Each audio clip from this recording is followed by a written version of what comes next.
ચૈતર વસાવા અને તેમના પહેલા પત્ની શકુંતલાબેન અત્યારે જેલમાં છે, પરંતુ ચૈતર વસાવાના બીજા પત્ની વર્ષાબેન અત્યારે તેમનું ના માત્ર આખું ઘર મેનેજ કરી રહ્યા છે, પરંતુ સાથે સાથે રાજનીતિના સોગટા ગોઠવવામાં પણ લાગેલા છે. વર્ષાબેન ચૈતર વસાવાના કહેવાથી હવે બેસણું હોય કે પછી કોઈ પણ સામાજિક કામની સાથે સાથે રાજનીતિના કામ હોય તેના પણ ચોકઠા ગોઠવી રહ્યા છે, તાકી ચૈતર વસાવા જે જેલની અંદર છે તેમના માટે લોકસભાની ચૂંટણીનું જે મેદાન છે તે મેદાન તૈયાર કરી શકે. એ વસાવા સમાજનું સંમેલન હોય કે પછી આદિવાસીના ઘરમાં લાગેલી આગ હોય, ચૈતર વસાવા તો અત્યારે જેલમાં છે, પરંતુ તેમની જગ્યાએ વર્ષા વસાવા હવે એક્ટિવ થઈ ગયા છે.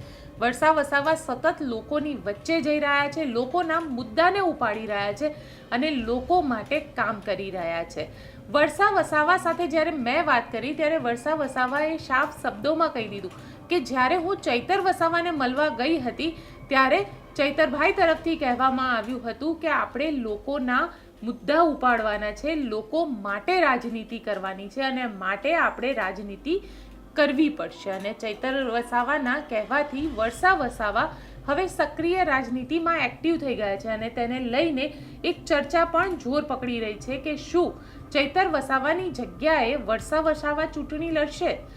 આ આખા મુદ્દે વર્ષા વસાવાએ શું કહ્યું તે સાંભળીએ. ચૈતર વસાવા અત્યારે જેલમાં છે, પરંતુ તેમના પત્ની વર્ષાબેન જે છે તે અત્યારે ડેડિયાપાડા વિસ્તારની અંદર સતત લોકો સાથે જનસંપર્ક કરી રહ્યા છે. વર્ષાબેન હવે અમદાવાદ આમ આદમી પાર્ટીની ઓફિસે પહોંચ્યા છે. તેમની સાથે આજે વાત કરીએ. વર્ષાબેન, એ કહો કે ચૈતર વસાવા તો અત્યારે જેલની અંદર છે અને હવે પછી તમે કઈ રીતે આખું કામ કરી રહ્યા છો? કારણ કે તમે ઘણી બધી જગ્યાએ જનસંપર્ક કરતા પણ દેખાયા, બાલેશ્વરમાં રેલી કરતા પણ દેખાયા. હવે હાલમાં તો ધારાસભ્ય ચૈતરભાઈ જેલમાં છે, પરંતુ હું રોજ ગામડે જાઉં છું. કોઈ પણ મયત પ્રસંગ હોય, લગ્ન પ્રસંગ હોય, 12મું હોય, બેસણું હોય, ત્યાં હું પોતે જઈને હાજરી આપું છું. ત્યાં મને લોકોનો સપોર્ટ સારો મળે છે અને બધા લોકો ચૈતરભાઈને સપોર્ટ કરે છે એવું અમે જોઈ રહેલા છે અને લોકોનો સારો પ્રતિસાદ મળે છે. માની લો કે ચૈતર વસાવાને કદાચ કંઈ કારણસર પોતે લડી ન શકે તો વર્ષા વસાવા તૈયાર છે ચૂંટણી લડવા માટે? હવે અમારી પાર્ટીમાં પણ ઘણા સિનિયરો છે, એટલે અમારી પાર્ટી કહેશે એ પ્રમાણે અમારું નક્કી થશે. આદિવાસી સમાજ શું કહી રહ્યો છે? આદિવાસી સમાજ તો ચૈતરભાઈ ચૂંટણી લડે અને આપણે જે અત્યારે ચૈતરભાઈને ભાજપ સરકાર ફસાવે છે એનો બદલો આપણે ભરૂચ લોકસભામાં સાંસદ બનાવીને લઈશું. અને જે રીતે અરવિંદ કેજરીવાલ અત્યારે ત્યાં આવી રહ્યા છે, નેત્રંગમાં એક મોટી જનસભાને સંબોધિત કરશે, તમને લાગે છે કે આદિવાસી સમાજ આમ આદમી પાર્ટીને સમર્થન આપશે? કારણ કે આમ આદમી પાર્ટી ચૈતરભાઈને તો આપશે, પણ આમ આદમી પાર્ટીને સમર્થન આપશે કારણ કે ક્યાંક અરવિંદ કેજરીવાલે જે પહેલાં આવવાનું હતું તે ન આવ્યા. હવે એમને પણ આ સરકાર દ્વારા ફસાવવામાં આવ્યા હતા, ઈડી લગાવવામાં આવેલું હતું, એટલે અરવિંદ કેજરીવાલ ત્યારે આવી નથી શક્યા, પણ અત્યારે નેત્રંગમાં આવવા માટેના પ્રયત્ન કરી રહેલા છે અને લોકો પણ ત્યાં હાજર રહેશે અને સમર્થન કરશે. કેમ કે ચૈતરભાઈને સમર્થન કરવા માટે આવે છે, એટલે લોકો તો ખાલી ચૈતરભાઈનું નામ પડે ત્યાં હજારોની મેંદની ઉમટી પડે છે, એટલે લોકો ત્યાં હાજર રહેશે. તમે પણ રહેશો? હા, હું તો ત્યાં હાજર રહીશ.